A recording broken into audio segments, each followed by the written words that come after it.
Kung mayroon na bagong ideya na naipasok ang Panginoong Hesus sa religiosity ng mga Israelites, yun ay ang kagandahang loob, kabaitan, at pagiging maunawain.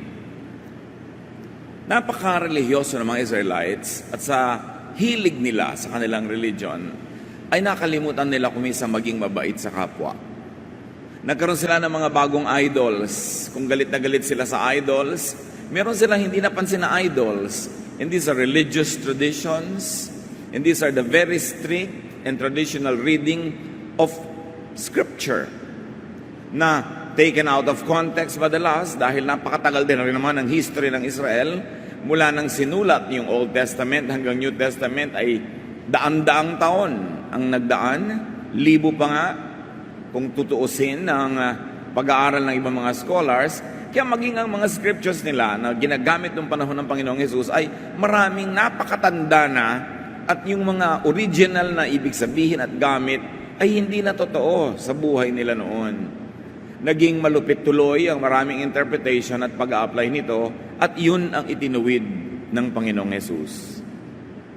Ang pag-aaral natin ngayon, kasihan tayo ng Panginoon, ay pinamagatang kindness over religious ordinance. Kabaitan, kabutihan sa kapwa, higit kesa sa pagiging relihiyoso. Salamat, Ama, dahil kayo'y Diyos na mabait at nais naming patuloy na madama ang kabaitang ito at maipadama rin sa aming kapwa. Turuan niyo kami kung paano magkakaroon ng balansing buhay between tradition, between religiosity, and kindness to people, even to ourselves. Sa sandaling ito, humihingi kami ng paglilinis. Patawarin niyo po kami sa aming mga kasalanan at gawin niyo kami, Panginoong, karapat-dapat na tumanggap na inyong pagtutuwid, paggagamot, pagpapaliwanag. Gamitin niyo po ang inyong mga salita. Gamitin niyo, Ama, ang mga kasaysayan na nandito sa Biblia para kami makalaya at maging mapagpalaya rin sa aming kapwa. Allow us not only to feel and know your kindness, but also to be channels of the same kindness to other people. Ang hiling namin, Ama, kayo po ang maging tunay na tagapagsalita at tagapangaral. Let your voice be heard by all. Use your servant only as your instrument. Heal us, empower us, guide us. In the name of Jesus, your Son, our Lord and Savior, we thank you, we praise you, and we ask all this. Amen. Kindness over religious ordinance. John 7:14 to 15. When the festival was about half over, Jesus went into the temple and started teaching. The leaders were surprised and said, "How does this man know so much? He has never been taught." Kilala ng mga tao, ng mga kababayan ni Jesus, ang background nitong si Jesus. They had a very small country and they lived in very small villages where everybody, knew everyone else. At nagtaka sila. Hindi naman ito nag-aral sa napakatataas na mga paaralan. Hindi naman siya nagkaroon ng mga private tutors tulad ng ibang mayayaman. Bakit ang runong-runong niya? And here at once we know that great spiritual knowledge is revealed by God, not taught by men. Ang mga matataas at matatayog na bagay ay ipinagkakaloob ng Espiritu ng Diyos. Hindi ito na pag-aaralan o na ituturo ng tao sa kapwa-tao. At agad-agad merong leksyon para sa atin, mga kapatid. Open yourself for spiritual revelation. Kailangan nakabukas ang ating isip, nakabukas ang ating puso para sa mga pagpapahayag at mga kaloob ng Diyos na lumalampas sa human mode of instruction.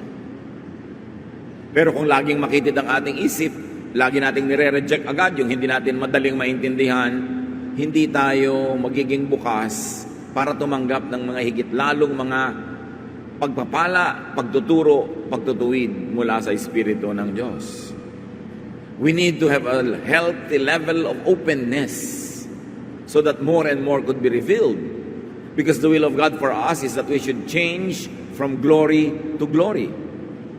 Kung ang alam natin tungkol sa Diyos, ang pagkaunawa natin sa salita ng Diyos ay kamukha pa rin ng pagkakaalam natin 20 years ago, 15 years ago, 10 years ago, or 5 years ago na wala man lang nag-improve, na-develop, lumalim, ibig sabihin hindi tayo nag-grow. At yan kuminsan ang problema. Ang daming mga nagtatanong sa akin sa Facebook, pwede na po ba akong lumipat na ibang church? Sawang-sawa na po ako, wala na kaming iba pinag-aaralan, yun at yun at yun at yun din. Pare-pareho. So, hindi nag-grow. Dapat nag-grow tayong lahat. Pero para mag-grow, para lumago, dapat bukas ang isip. Kumisan handa kang magulo ng kaunti. Dahil mula doon sa alam na alam mo na, siguradong sigurado at secure na secure, matcha-challenge ng another reading, another angle, another interpretation. Hindi ka dapat allergic doon at tatawagin mo agad na demonic dahil bago o kakaiba o dahil hindi mo maintindihan. We don't have to overprotect God's truth because God's truth will always prevail. Willing ka na pakinggan ng isang makakaiba o bagong anggulo ng paliwanag at limi-limiin, suri-suriin. Kung hindi maintindihan agad, hindi naman kailangan magpasya ka na tanggapin o i-reject agad yun eh. Pwede mo namang isa-isang tabi at pag nagkaroon ka na ng kakayanan na maunawa yun ay saka mo na lang uli balikan. Do not reject anything that you don't understand because you might be denied spiritual and mental growth. Siyempre, hindi rin naman natin basta-basta nilululon, tinatanggap ang anumang bagong dating dahil baka nga mali. Suriin, pero withhold judgment. Pero ang lahat ng lalago ay yung handa na magbukas ng isip para ito ay lumago. Verse 16, Jesus replied, I am not teaching something that I thought up. What I teach comes from the one who sent me. If you really want to obey God, you will know if what I teach comes from God or from me. If I wanted to bring honor to myself, I would speak for myself, but I want to honor the one who sent me. That is why I tell the truth and not a lie. Didn't Moses give you the law? Yet none of you obey it. So why do you want to kill me? Itong John ay napaka-develop ang theology. Hindi laging madaling pag-aralan. Mas maraming mga salita, mga discourses, at hindi laging yung mga action stories tulad sa ibang gospels na napakadaling maintindihan. Pero napakahalaga na unawain ito. Yung mga ideya, yung mga philosophies involved, yung mga sinasabi ng Panginoon as shaped, interpreted and developed by the writer of John, dahil by that time, AD 90 to about AD 100, mas luminaw na sa kanila kung ano ang mensahe ni Jesus. But what do we see here? People judge others who do not and cannot obey religious laws that they themselves do not and could not obey. Napakahigpit ng mga Israelites sa mga nakalalabag sa kautusan, hindi nakasusunod sa mga ordinansa. Pero sabi ni Jesus, kayo rin naman hindi nakakasunod. At kung sakali man na nakakasunod kayo sa ordinansa A, ipinagpipilitan nyo at hinuhusgahan nyo, hindi nakakasunod doon. What about yung ordinansa B? Nasusunod nyo ba? Kuminsan nasusunod nyo lang yung ilan, pero yung iba naman di nyo rin nasusunod. Magkakaiba lang ng weaknesses, magkakaiba lang ng pagkukulang ng mga tao, pero sabi niya, lahat kayo hindi naman nakakasunod, kalaman naman kayo mga kung sino. At sabi niya, bakit niyo ako gustong patayin? Hindi rin naman kayo nakakasunod sa law, tapos pinagbibintangan niyo ako na hindi sumusunod, because by that time, it was already becoming more and more clear to people that there were many traditions and enshrined and institutionalized teachings that Jesus was changing in terms of application so that the religious institution would be kinder and nicer to people. Kaya gusto siyang patayin sa pangunguna ng mga religious leaders. Verse 20, the crowd replied, "You're crazy. What makes you think someone wants to kill you?" Ipinagkailapan nila. Verses 21 and so on. Jesus answered, I worked one miracle and it amazed you. Moses commanded you to circumcise your sons. But it wasn't really Moses who gave you this command. It was your ancestors. And even the Sabbath, you circumcise your sons in order to obey the law of Moses. Why are you so angry with me for making someone completely well on the Sabbath? Don't judge by appearances. Judge by what is right. So ang background ng conflict, nagpagaling ang Panginoon ng isang may sakit sa araw ng pangiling sa Sabbath na ipinagbabawal ng kautusan ayon sa kanila kautusan ni Moses na gumawa ng anumang bagay kahit pa nga mabuting bagay. At meron ditong isang napaka-shocking revelation that came from the mouth of Jesus. Sabi niya, sabi ninyo, iniutos ni Moses ang circumcision ng mga batang lalaki. But it wasn't really Moses who gave you this command. It was your ancestors.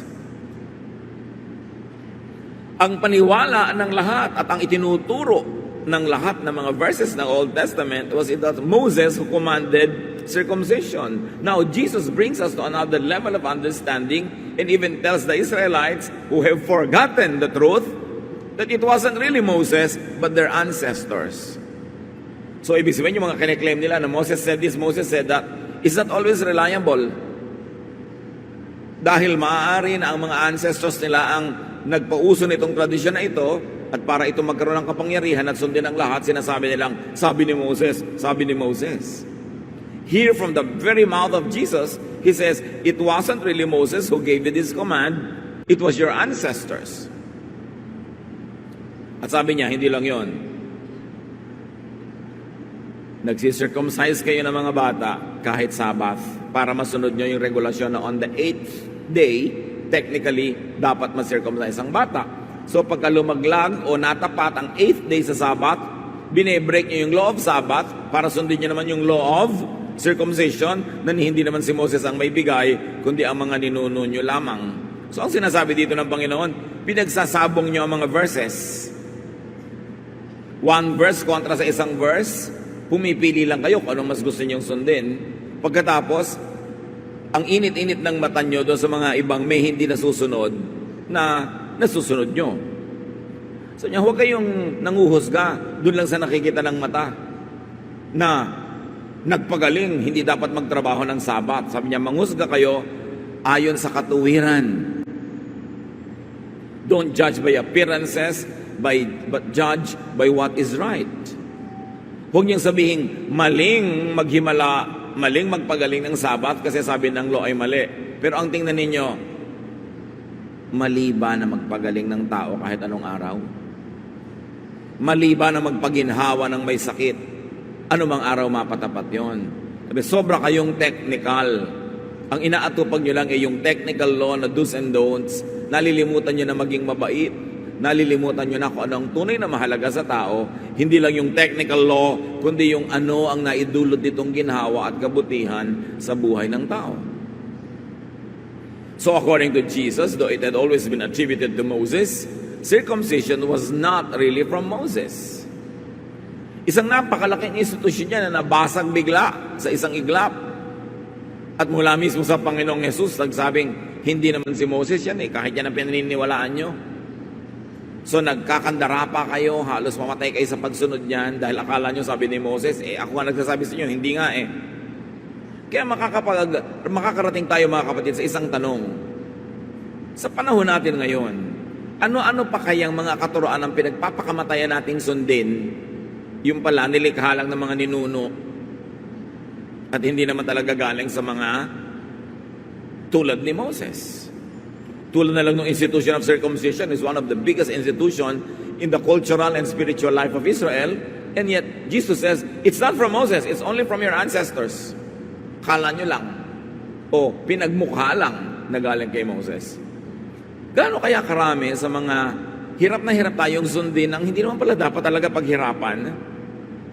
Ipinaglalaban natin, nagpapakamatay tayo sa pagsunod o pumapatay tayo. Tapos yun naman pala, sasabihin lang ni Jesus, kung pwede lang tayong kausapin ngayon, Hindi naman si Moses ang may sabi niyan eh. So kung nakakalito, dahil hindi na naman natin kayang suriin lahat kung alin ang galing kay Moses, alin talaga galing kay Elijah, alin talagang galing sa Diyos, o alin lang yung sabi ng mga priest na sabi ng Diyos para masunod agad, pero sila lang pala ang may gusto noon dahil pwedeng mangyari yon. Kung nakakalito, anong dapat natin gawin? Sabi ni Lord, madali, don't judge by appearances. Judge for what is right. Ang paandarin nyo ngayon ay, tanungin nyo ang inyong sarili, mabuti ba o masama? Makakabuti ba sa akin o makakasama? Ano ang idudulot sa tao kung i-apply natin itong kautosan na ito na hindi naman tayo sure na sure pala kung si Moses nga bang may sabi? So, ang magiging mo ngayong pamantayan ay, nakabubuti ba? Mabuti ba? Ito ba ang gawang mabuti para ito i-implement sa paghuhusga natin sa kapwa, sa pagdidisiplina, sa pagpapa-implement ng kung ano-anong mga kautosan? Sa tanong mo, nakabubuti ba sa ating lahat ito? Nakabubuti ba lalong-lalo dito sa tao that we are concerned with? O nagiging technical na lang tayo, na masunod lang natin yung sabi ng verse, kahit na tayo maging malupit, kahit na tayo hindi maging mabait, kahit na makasama sa buhay ng tao ngayon. Tulad ng, kung susundin yung utos about the Sabbath, makabubuti pa talaga doon sa may sakit na ipagpaliban pa ang paggaling niya. Kung hindi pa siya pinagaling ng Panginoong Hesus nung araw na yun, bukas ba talaga magkikita pa sila para magawa yun? O mapapabayaan na siya buong buhay at hindi na siya magkaroon ng pagkakataon? Mabuti ba na harangin ang gawang mabuti sa oras na ito para lang sundin ang isang technicality? O gawin na ngayon dahil merong makikinabang? Sabi ni Lord, huwag kayong palibang. Pag nalilito kayo, tingnan ninyo kung makatwiran. Huwag nyo lang tingnan yung appearances, yung form. Can you imagine that circumcision was from the Israelite ancestors? That it was from tradition only. Isang idol na binasag ni Jesus. At syempre may isa pa siyang idol na binasag, the idol of the Sabbath. Dahil talaga namang ipaglalaban ng mga Hudyo ang Sabbath.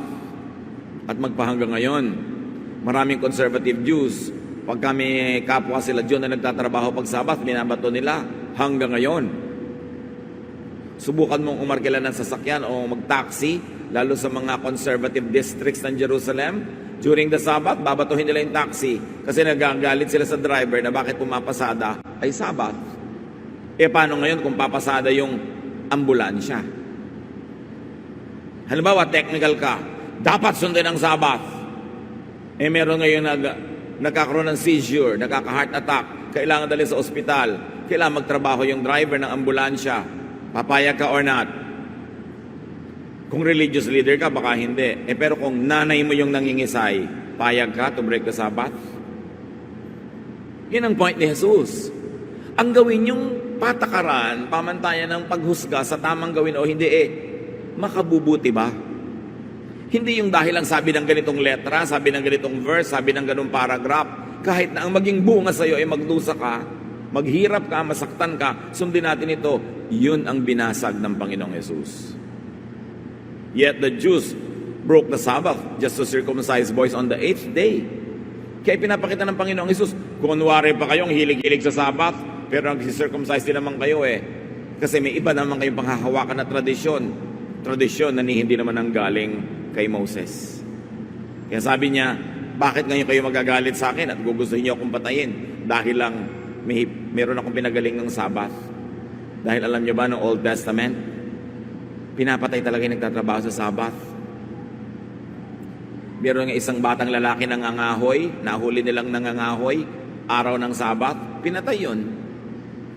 Kung kapatid nyo yun, kung kayo yung magluluto, kailangan nyo ng panggatong, ipapapatay nyo ba yun? Kasi sabi, be kind.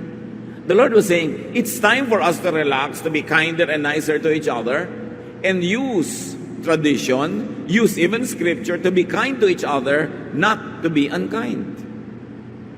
What is more important, religious ordinance or people's well-being? According to Jesus, not only in this event, but in all other events, It was people's well-being, healing, comfort, and rest that was important to Him. Kaya sabi niya, "Come to me all of you who are tired and heavy laden, and I'll give you rest. Take my yoke upon you. My yoke is easy. My burden is light." Sabi niya, you will find rest for your souls. Ang inuuna ng Panginoong Yesus ay yung kapahingahan ng mga pagod. Luwag ng dibdib ng nasisikipan ng paghinga. Yung pagkakaroon ng kapayapaan imbes kaguluhan sa buhay ng mga tao. Pagpapagaling ng may sakit imbes pagsunod sa technicality of religious law. Ang inuuna ng Panginoon is kindness and love. Kaya nga sinabi niya, "A new commandment I give you." Bakit may new? Kasi ang daming old. Sabi niya, love one another. If you love one another, people will know that you are my disciples.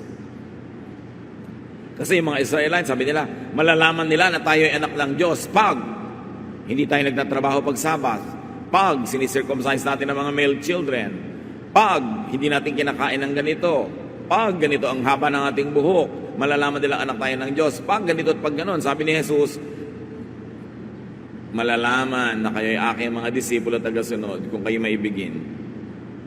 So, ibig sabihin, hindi na ako interesado na makilala kayong Christian sa haba ng buhok nyo o iksi. Hindi sa haba ng damit nyo o kaiksian nito. Hindi sa kung anong kinakain nyo at hindi kinakain. Malalaman kayo, ay aking mga tagasunod, kung kayo maibigin. Yan ang distinctive ng mananampalataya sa Panginoong Jesus. By just one single command, the Lord superseded all the Old Testament commands. Sabi niya, "A new commandment I give you." Kaya may nagsabi pa nga, ano po ba ang pinakamahalagang command? Siyempre, by that, people were referring to the 10 commandments and the 613 other commandments, the mitzvots. At sabi ni Lord, dalawa lang ang mahalagang commands. Una, love God. Pangalawa, love others like you love yourself. So kung tutusin, isa lang, parehong love. And by that statement, Jesus subsumed all Old Testament commands to His new command, the command to love. So pag meron ngayong verse, halimbawa, lalo galing sa Old Testament, at gusto mong i-apply sa kapwa mo, sa iyo, sa sarili mo, tapos nakita mong hindi naman loving pag in-apply, i-apply mo pa o hindi? Sabi ni Lord, ang iniiwan ko na sa inyo is the command to love. At ito ay nasubukan nung merong babaeng nahuling nangangalon niya sa akto ng adultery. Kinaladkad ang babaeng ito at sinubsob sa harapan ni Jesus at sinabi, ang babaeng ito ay huling-huli sa akto ng pangangalo niya. Sabi ng batas ni Moses, eto na naman yung batas ni Moses, no? Eto na naman yung Old Testament commands. Ang ganyang uri ng mga babae ay dapat batuhin hanggang mamatay. Ipinabato ba ng Panginoon? Alam nating hindi. So nakita natin doon, ang inuna ng Panginoon ay mahalin ang babaeng ito, lingapin siya, ipagtanggol siya mula sa karahasan ng napakaraming makasalanan din naman, hindi lang nahuhuli. Mahilig tuloy silang i-assign ang kasalanan nila sa iba para hindi sila mapag-initan. Hindi ipinabato. So kitang-kita natin, ang iniangat ng Panginoon ay yung utos niya na maging maibigin, mapagpatawad, mapagkalinga. Kaya lang nga, malinaw na sana na yung mga old commandments ay napangibabawan ng commandment to love, pero hindi lang naman doon natapos.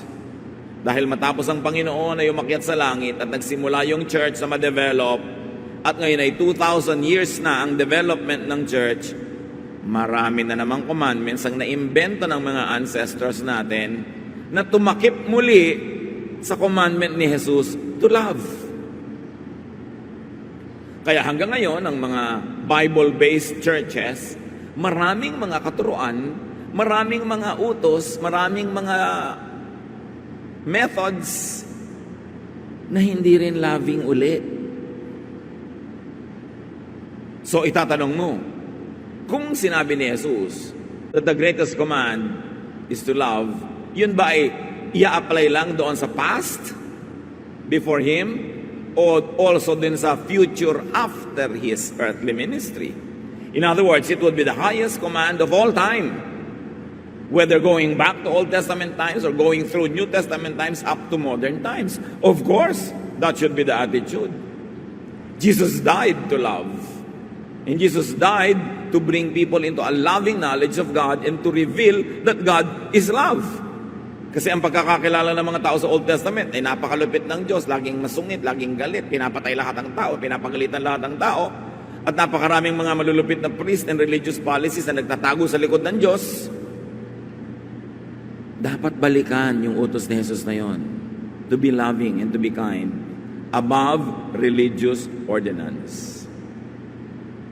Not everything that the Jewish people said and believed was true. That's what Jesus emphasized. Hindi lahat. Not even institutionalized traditions, not even what was written by their scribes in their scriptures. Tapos ngayon may bagong idol tayo, what all the scribes wrote, na kahit hirap na hirap tayo sa pagsunod at hindi na praktikal, ipagigiitan pa rin dahil sabi ng mga scribes, sabi ng verse. Jesus was emphasizing that we should not needlessly place religious tradition and formula above what is practical, loving, and kind. Unahin ang pag-ibig, ang ginhawa at ikabubuti ng kapwa-tao. John 7:32 and so on. When the Pharisees heard the crowd arguing about Jesus, they got together with the chief priests and sent some temple police to arrest him. But Jesus told them, I will be with you a little while longer, and then I will return to the one who sent me. You will look for me, but you won't find me. You cannot go where I am going. Nung mabalitaan ng mga temple officials na nagkakaroon ng alikas-ngas tungkol sa mga katuruan ni Jesus, pinapa-aresto siya. It's dangerous when religious people have also police power, because they're going to use police power to impose their beliefs on everybody. At nagkakaroon ng religious fascism, no? Yung rule of the powerful. Verse 35, the Jewish leaders ask each other, where can he go to keep us from finding him? Is he going to some foreign country where our people live? Is he going to teach the Greeks? What did he mean by saying that we will look for him but won't find him? Why can't we go where he is going? Of course, the Lord was talking about a spiritual road that he would take that unbelievers cannot take. It is the road to the kingdom of God. The road that could be taken only through a change of heart, a change of consciousness. A road that the religious leaders of his time could not take because they would not change their minds. Kung bibigyan natin ng isang simplified illustration, yung sinasabi ni Lord, I am the way, the truth, and the life. Without me, no one can go to the Father. Isipin nyo na merong landas sa inyong harapan na pwede nyong daanan. Pero, nakaharang sa landas na yon ay rehas na hindi kasya ang tao, pero kasya ang pusa na dumaan. Hindi kayo makakadaan sa daan na yon habang pinananatili nyo yung size nyo na size ng tao. Kailangan maging size kayo ng pusa para kayo makaraan at madaanan yung road na yon going to the Father in heaven. In other words, there has got to be a change that should happen, not in the size of our body, but in the size of our brains. There has got to be a change that should happen in the way we think, in our attitudes, in our value system, so we can take the road that is Jesus. Kailangan magkaroon ng pagbabagong loob, paghuhunos dili, pagbabago ng paraan ng pag-iisip. Hinding-hindi mauunawa ang matatayog na espiritual na katuruan ni Jesus kung ipagpipilitan natin ng dati nating paraan ng pag-iisip. Kailangan natin siyang unawain according to His ways. Romans 12:2, don't be like the people of this world, but let God change the way you think. Then you will know how to do everything that is good and pleasing to Him. Hindi lang binabago ang anyo, ang suot, ang itsura. Hindi lang binabago ang habits, kinakain. Ang binabago para natin makita si Jesus at masundan, paraan ng pag-iisip. Kaya dapat ang tao handa na mabago siya. Ibig sabihin, lumipat siya sa pagtungtong niya sa letter A, lilipat siya sa B para maiba siya. Dahil pag tumungtong siya sa B, maiiba na yung pananaw niya. Hindi dapat ipagpilitan ang dati ng nakasanayang pag-iisip. Kahit sa ating kapwa, sa ating pamilya, sa ating mga kaibigan, ang hirap naman yung may kamag-anak o kaibigan na ayaw man lang magbago ng pag-iisip, ayaw tumanggap ng suggestion, ayaw makinig ng payo, ayaw ibahin yung utak niya. Yan ang mga mahihirap makasama. So to know God, you've got to take the Jesus way. And to take the Jesus way, you must be able to pass through that sieve, that screen. Kailangan makaraan ka doon. 1 Corinthians 2:14, that's why only someone who has God's Spirit can understand spiritual blessings. Anyone who doesn't have God's Spirit thinks these blessings are foolish. Pag hindi mo naiintindihan yung argumento ni Jesus, yung mga binabago niya, you don't have the blessing of the Spirit of God. Kaya kailangan nyo nang hingin na readily ibinibigay ng Panginoon sa sino mang handang baguhin ang kanyang pananaw at pag-iisip. If people could not readily grasp the ideology, the philosophy, the principle, if they could not readily grasp the spirit of Jesus' way, called also the way, there's an easier track. Kasi minsan hindi naman lagi talaga madaling maintindihan yung thought, yung ideya. At kung may mga tao na hindi nila agad maintindihan yung ideya, yung mga ganitong klaseng usapan, merong isang paraan para makasunod pa rin kay Jesus na hindi mo sobrang naiintindihan yung ideya. They should follow Jesus' method, style. They should just follow Jesus' loving ways. So sumusunod ka kay Jesus dahil nauunawa mo yung matayog na teorya, bakit ka susunod? At kung hindi man, sumunod ka na lang, maging loving ka, maging kind ka, mapapalagay ka rin doon sa daanan na yon at hilingin mo at asahan na after a while, ay maunawaan mo rin kung ano yung ginagawa mo. Pero ang gawin mo na, yung itinuturo ni Jesus. Kahit hindi mo pa sobrang naiintindihan. Kesa nire-resist mo pa, dahil pinagpipilitan mo yung dati mong naiintindihan, unloving, legalistic, stubborn ways, you will never enter the kingdom of heaven. At pag sinabi natin you will never enter the kingdom of heaven, hindi natin laging ibig sabihin na hindi ka maliligtas, kundi hindi ka makararating sa punto ng buhay mo na nagkakaroon ka ng spiritual joy, ng peace. Hindi ka makakarating sa punto ng buhay mo na pinaghaharian kang lubos ng Diyos. Maaaring ligtas ka sa eternity, pero dito sa lupa, ang gulo-gulo pa rin ang isip mo. Hindi ka pa rin maibigin, punong-puno ka pa rin ng hatred and bitterness. That means you will enter the kingdom of God when you die, but here on earth, you have not entered it yet. It has not gotten into you. Kasi kailangan ang kingdom of God here and there. Kaya ang itinuro ng Panginoong Jesus na prayer, Thy kingdom come, Thy will be done on earth as it is in heaven. Na hindi lang dapat sa langit ang kaharian ng Diyos, kundi puso ng mananampalataya ay kaharian ng Diyos at nangyayari, natutupad sa puso at buhay ng mananampalataya kung ano man ang natutupad sa langit. Therefore, you enter the kingdom of God. Therefore, the kingdom of heaven is in you. Therefore, the kingdom has come. At pag namatay ka, may isa pa uling kingdom na pinag-uusapan, to be with God in eternity. There are many Christians who are no doubt going to be with God in eternity, but here on earth, hindi pa. Kasi ipinagigiitan ng katigasan ng ulo. Yung legalism, lagi ang dami-daming galit, hatred, hindi kind. Paano mananahan sa iyo ang Espiritu ng Diyos kung hindi ka kind? Kayo ba, gusto nyo bang makisama sa bahay ng isang sungit na tao? If you have a choice, ayaw nyo, di ba? Maraming mga kabataan nga nag-aasawa agad dahil nasusungitan sa nanay nila, tumatakas. Yung pala, mas masungit ang magiging biyenan.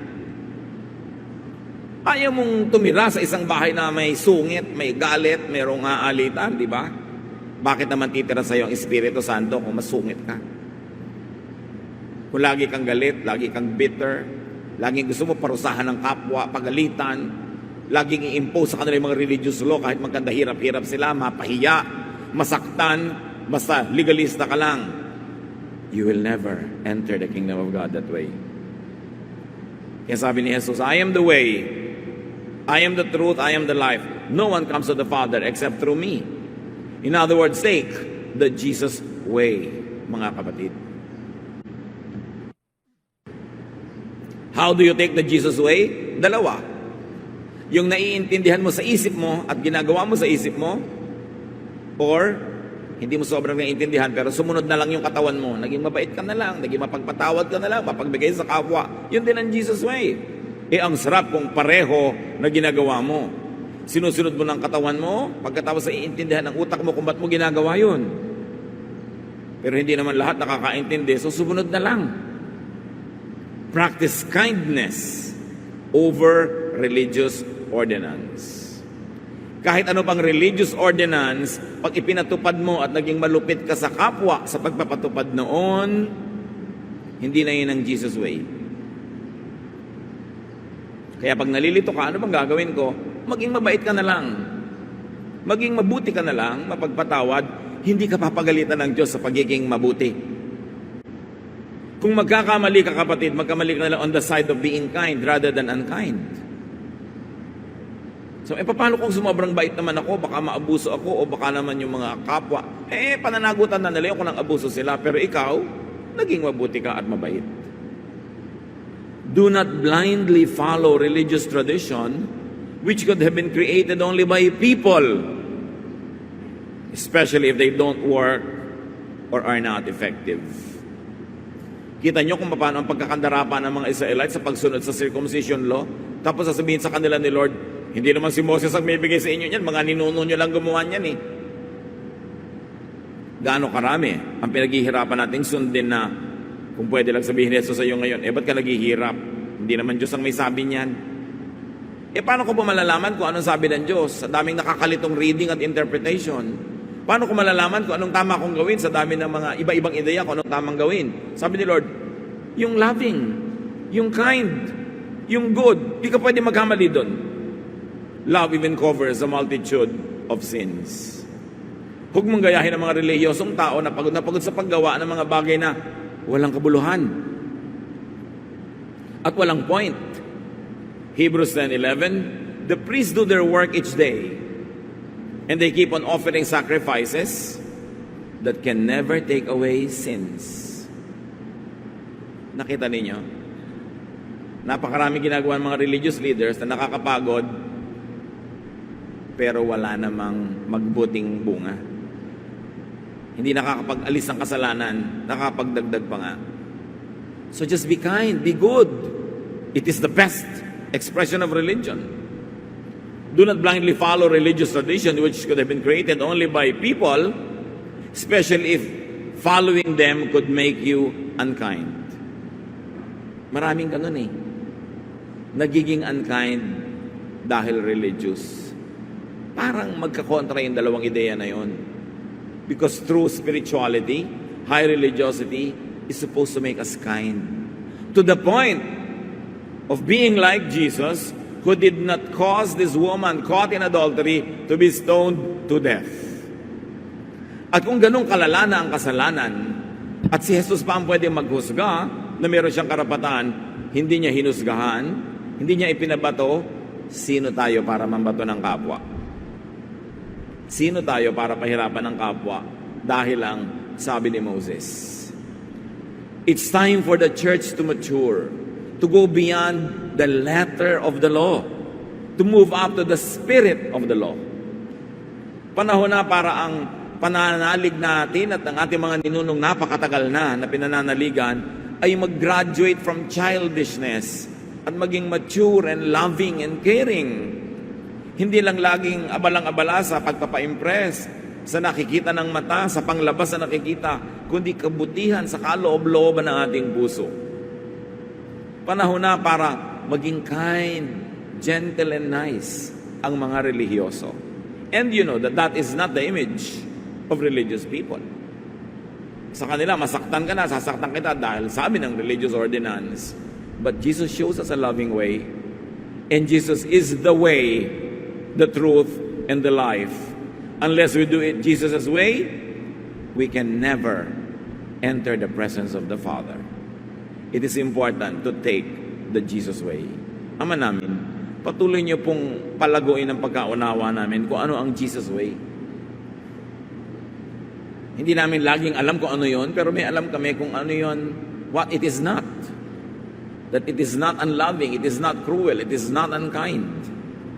So teach us, Lord, to learn the love of Jesus and to take that road of love that leads to your heart and to take that road of life and love where your blessings abound. Pagbulay-bulayan natin, mga kapatid, kung anong application ito sa ating buhay. That we should place kindness and goodness above religious ordinance because it is the highest religion. Dear God, in silence, continue to speak to us and make this message personal so we can make personal applications. Let's be with the Lord in some silence, in prayer, in fellowship with the Spirit.